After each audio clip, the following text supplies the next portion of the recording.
தரிசனம் டிஜிட்டல் நேயர்களுக்கு வணக்கம். நான் டாக்டர் தீபா அருளாளன். இன்னைக்கு நம்ம பார்த்தீங்கன்னா பகிரக்கூடிய ஆன்மீக தகவல் என்ன அப்படின்னா துளசி வழிபாடு. என்னம்மா துளசி வழிபாடு தெரியாதாம்மா, எவ்வளோ நாளாக துளசி வழிபாடை பற்றி நாங்கள் கேட்டு தனமா இருக்கோம் அப்படின்னா உண்மைதாம்மா. துளசி வழிபாடு அப்படின்றது தெரியும், ஏதோ பெரியவங்க துளசி வழிபாடு பண்ண சொன்னாங்கம்மா நான் வழிபாடு பண்ணுறேன் அப்படின்னு நினைக்காதீங்க. துளசிக்கு ஒரு பெரிய வரலாறு அப்படின்றது உண்டு. அந்த வரலாறு தெரிஞ்சு நீங்கள் வழிபாடு பண்ணுறீங்க அப்படின்னா ஆத்மார்த்தமா வழிபாடு பண்ணுவீங்க. விருந்தா அவளோட பரிபூர்ண கடாட்சத்துக்கு ஆளாவீங்க. யார் இந்த விருந்தா? பொதுவா விருந்தா அவளோட பேரு, ஆனா அது மருவி பிருந்தா அப்படின்றதும் சொல்றது உண்டு. யார் இந்த விருந்தா? விருந்தா தான் பாத்தீங்கன்னா துளசி தேவி.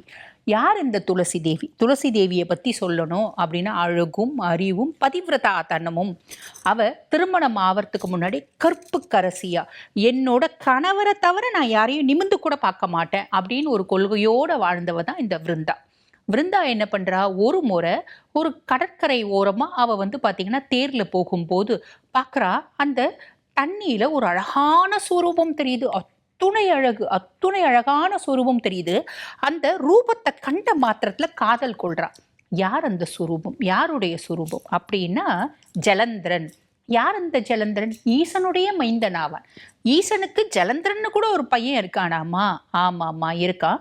ஒரு முறை என்ன ஆகுது, தேவேந்திரன் ரொம்ப திமிர்த்தனம் அப்படின்றது பண்ணுவார். தேவேந்திரன் அப்பப்போ பார்த்தீங்கன்னா திமிர்த்தனம் பண்ணுவார் இல்லைங்களா? அப்போ தேவேந்திரன் என்ன பண்ணுறாரு, ஒரு முறை கைலாயத்துக்கு போனோம் அப்படின்னு போகும்போது ஈசன் அவரை சோதிக்கும் பொருட்டு ஒரு அகோரி ரூபம் எடுக்கிறான். அகோரி ரூபம் எடுத்து அந்த குறுக்காப்புல படுத்துட்டு இருக்கான். படுத்துட்டு என்ன சொல்றாரு ஈசன், நீ இப்படி போகக்கூடாது, இந்த வழி உனக்கு கிடையாது, நீ அந்த வழியா சுத்திட்டு போ அப்படின்றாரு. அப்ப தேவேந்திரன் சொல்றான், நான் இந்த வழி போகணும், ஈசனை நான் உடனே பார்க்கணும், ஒரு முக்கியமான வேலை, தலை போற வேலை அப்படின்றார். அப்ப நீ எந்த தலை போற வேலையானா இருக்கட்டும், நீ சுத்திட்டு போ, நான் சொல்றேன்ல, நான் விட மாட்டேன், நான் ஈசனுக்கு காவலனா இங்க அமர்ந்திருக்கேன், இங்க படுத்துட்டு இருக்கேன் அப்படின்னு சொல்றான். அப்ப அந்த பேச்சுவார்த்தை முத்துது. அப்ப தேவேந்திரனுக்கு ஆணவம், குரோதத்தாய் என்ன சொல்றான், ஐராவதத்தை சொல்றான், இவனை மெடிச்சு கொன்னு அப்படின்னு, கொன்னுடு, இவனை மெரிச்சிடு, இவன் உயிரோட இருக்கக்கூடாது அப்படின்னு சொல்றான். அப்ப அந்த ஐராவதம் காலை தூக்குது. காலை தூக்கும் போது ஐராவதத்துக்கு தெரியுது படுத்து இருக்கிறது சாக்ஷாத் ஈசன்.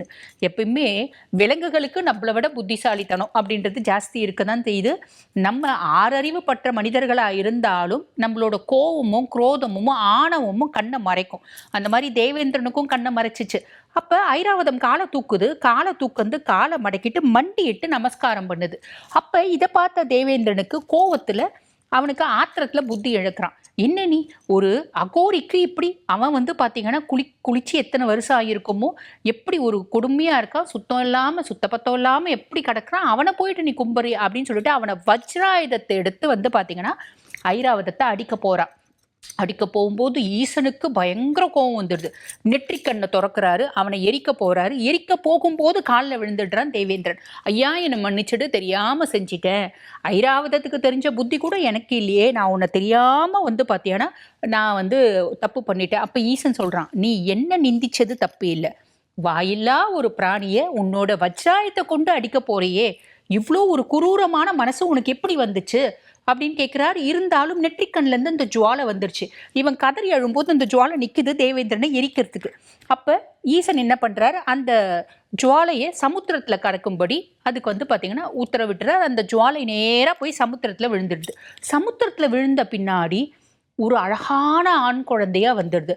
அந்த அழகான ஆண் குழந்தை ஈசனை ஒத்த அழகு, ஈசனோட போட்டோ காப்பி அப்படின்னு சொல்லலாம், ஒரு செராக்ஸ்.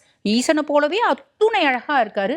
ஆக அந்த குழந்தைய பார்த்த உடனே சமுத்திரராஜனுக்கு அந்த குழந்தை மேல அலாதி ஆசை வருது. ஏன் இந்த குழந்தைய நம்ம வளர்க்கக்கூடாது அப்படின்னு வளர்க்குறான். அந்த குழந்தை தான் ஜலந்திரன். அந்த குழந்தைய பார்த்த பின்னாடி தான் விருந்தாக்கு, அவன் வளர்ந்து வாலிபன் ஆயிடுறான்.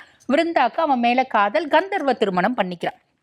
கந்தர்வ திருமணம் பண்ணிட்டு ஜலந்திரன் பாத்தீங்கன்னா ஈசனுக்கு ஒத்த சக்தி உடையவன். ஈசனுடைய நெற்றிக்கண்ல இருந்து தோன்றினவன் இல்லையா?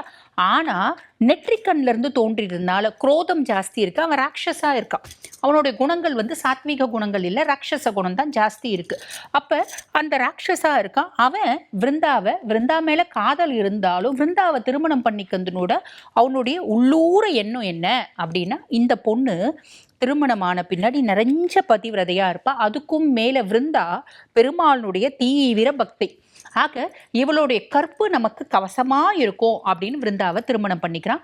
திருமணம் பண்ணிட்ட பின்னாடி இவனுடைய ஆட்டம் ரொம்ப ஜாஸ்தியாகுது. எப்படி ஜாஸ்தியாகுது? 14 லோகத்துலேயும் என்னோட ஆட்சி தான் இருக்கணுன்றான். கைலாயத்துக்கு ஒத்த மலையை ஒன்று பார்த்தீங்கன்னா இவன் உருவாக்கி அதில் ஈசனுக்கு எதிர்க்க நான் தான் ஆட்சி புரிவேன் அப்படின்னு ஆட்சி புரிகிறான். அப்போ எல்லாரும் சொல்கிறாங்க ஈசன் கிட்ட போய், ஐயா அவன் பண்ணுற அட்டகாசம் தாங்க முடியலையா அப்படின் போது ஈசன் சொல்லுவார், அவனோட பாவ பாத்திரம் நிரம்பி வழியிட்டோம் அப்புறம் பார்த்துக்கலாம் அப்படிம்பாரு. ஒரு காலகட்டம் வருது, அவனோட பாவ பாத்திரம் நிரம்பி வழியுது. நிரம்பி வழிஞ்ச பின்னாடி யாரால அவனை அழிக்க முடியும்? ஈசனோட நெற்றிக்கண்ணில் இருந்து தோன்றினவன் இல்லையா? அப்போ ஈசனால மட்டும்தான் அவனை அழிக்க முடியும். ஈசனுக்கு அவனுக்கும் யுத்தம் நடக்குது, பல வருடங்களா யுத்தம் நடக்குது. ஆனா ஈசன் கோவம் ஆக ஜலந்திரனுடைய பார்த்தீங்கன்னா ஒரு சக்தி அதிகமாகுது. சக்தி அதிகமாகும் போது பெருமாள் யோசிக்கிறாரு, ஜலந்திரனோட சக்திக்கு முக்கிய காரணம் என்ன? முதல்ல ஈசனோட நெற்றிக்கண்ல இருந்து தோன்றினாலும் விருந்தானுடைய பதிவிரதைத்தனம் தான் அப்படின்னு சொல்லிட்டு விருந்தா கிட்ட ஜலந்திரனோட ரூபம் கொண்டு போறார். ரூபம் கொண்டு போகும்போது விருந்தா என்ன பண்றா, ஆசையா ஐயோ என்னோட கணவர் வந்துட்டாரு அப்படின்னு பாத பூஜை செய்யறா. பாத பூஜை செஞ்ச பின்னாடி பாதத்தை தொடும் போதே அவளுக்கு தெரியுது தன் கணவன் இல்லை அப்படின்னு சொல்லிட்டு உபசரிக்கிறா. ஆசையா உபசரிக்கும் போதே அவளுக்கு தெரிஞ்சிடுது என் கணவர் இல்லை அப்படின்னு. என் கணவர் ரூபம் கொண்டு வந்த நீ யார் அப்படின்னு அவ கேட்கிறா. கேட்கும் போது பெருமாளுக்கு ஒண்ணுமே பண்றதுக்கு வழி இல்லை. என்னோட தன்னுடைய பக்தை கேட்கிறா, அவ உண்மையா சொல்லு, நீ சொல்லியே ஆகணும் அப்படின்னு கேட்கும்போது வேற வழி இல்லாமல் அவரோட சுயத்தை காமிக்கிறார். சுயத்தை காமிக்கும் போது விருந்தாக்கு அவ்வளோ கஷ்டம். நான் நித்தம் நான் பார்த்தீங்க நீ தான் எனக்கு எல்லாமே அப்படின்னு நினச்சி உன்னை வழிபாடு பண்ணியிருக்கேன். நீ என்னை ஏமாத்திட்டியா பெருமாளே, இனி நான் வாழ்ந்தே பிரயோஜனம் இல்லை அப்படின்னு பார்த்தீங்கன்னா அவளோட உயிரை மாச்சிக்கிறான். முதல்ல ஒரு சாபம் கொடுக்குறான். என்ன பெருமாளுக்கு சாபம் கொடுக்குறா, நீ கல்லா மாறு அப்படின்னு சாபம் கொடுக்குறா. அதுக்கு தன்னுடைய பக்தையினோட சாபத்துக்கு இணங்கிதான் அவர் சாலிகிராம கல்லா இருக்கார். இன்றளவும் கண்டகி நதிக்கரையில் பார்த்தீங்கன்னா சாலிகிராமம் கிடைக்கும். ஆக அதுக்கப்புறம் பார்த்தீங்கன்னா பெருமாள் அவரோட சாபத்தையும் ஏற்றுட்டு சாலிகிராம கல்லாவும் பார்த்தீங்கன்னா காட்சி கொடுக்குறார். அதுக்கும் மேலே அவளை சொல்கிறார், அம்மா நீ உயிரை மாய்ச்சிக்காத, நீ என் கூடவே இரு, என்னுடைய பூஜை நீ இல்லாமல் பூர்த்தி அடையாது அப்படின்னு துளசியா பார்த்தீங்கன்னா அவளை மாலையா போட்டிருக்காரு. அப்படி வந்தவ தான் துளசி. அதுக்கப்புறம் தாயாரனோட கற்பு அவரோட ரக்ஷையா இருந்து காப்பாத்தந்து மாறின பின்னாடி ஈசன் பார்த்தீங்கன்னா ஜலந்திரனை அழிச்சுடுவார். அதனால தான் சிவ பூஜைக்கு துளசி உகந்ததல்ல. இன்றளவும் வடநாட்டில் ஒரு சில கோயில்களில் மட்டும்தான் துளசி சிவனுக்கு சாத்துவாங்களே தவிர மீதி யாரும் சிவனுக்கு துளசி சாத்த மாட்டாங்க. அதே மாதிரி சிவ பூஜை செய்கிற நீர், அபிஷேக நீர் கூட துளசி செடியில் போகக்கூடாது அப்படின்னு நினைப்பாங்க. ஏன்னா கணவரை கொன்றவர் இல்லையா, அதுக்கும் மேலே கணவருடைய தந்தை அப்படின்ற ஒரு விஷயமும் இருக்க தான் செய்து, இருந்தாலும் அப்படி ஒரு தாத்பரியம் அப்படின்றதுக்கு. இந்த துளசிக்கு வேற என்ன மகிமை? எந்த வீட்டில் துளசி வனம் இருக்கோ, துளசி ஒரு செடி வச்சாலேமா அது அழகாக உதிர்ந்து வனமாக மாறிடும். அந்த துளசி வனம் இருக்க இடத்துல மகாலட்சுமி தாயாரனோட கடாட்சம் பரிபூர்ணமாக இருக்கும். உனக்கு காசுக்கு பிரச்சனை இருக்காது, நிம்மதிக்கு பிரச்சனை இருக்காது, சந்தோஷத்துக்கு பிரச்சனை இருக்காது. அதுக்கும் மேலே பெருமாள் வழிபாடு துளசி இல்லாமல் பூர்த்தி ஆகாது. புரியுதுங்களா? இது பெருமாளே சொன்ன விஷயம். எங்கெல்லாம் பெருமாள் இருக்காரோ அந்த இடத்துலலாம் பார்த்தீங்கன்னா துளசி இருக்கும். துளசி வழிபாடு பெருமாள் வச்சு, அதாவது பெருமாள் வழிபாடு துளசி வச்சு, துளசி வழிபாடும் நம்ம பார்த்தீங்கன்னா பெருமாளே அப்படின்னு பெருமாள் நாமத்தை சொல்லிட்டு தான் துளசியை வழிபாடு பண்ணணும். இப்படியும் ஒரு விஷயம் இருக்கு. ஆக எங்கெல்லாம் பெருமாள் வழிபாடு நடக்குதோ அங்கெல்லாம் மகாலட்சுமியோட கடாட்சம் அப்படின்றது இருக்கும். புரியுதுங்களா? அப்போ அதுக்கும் மேலே மகாலட்சுமி சொல்லியிருப்பா, துளசி நிறைஞ்ச இடத்துல, துளசினோட வாசம் மிகுந்த இடத்துல நான் பரிபூர்ணமாக இருப்பேன் அப்படின்னு.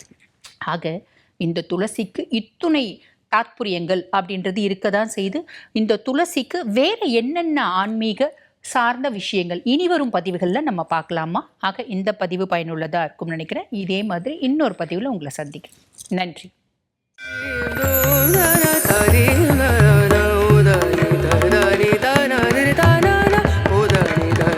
da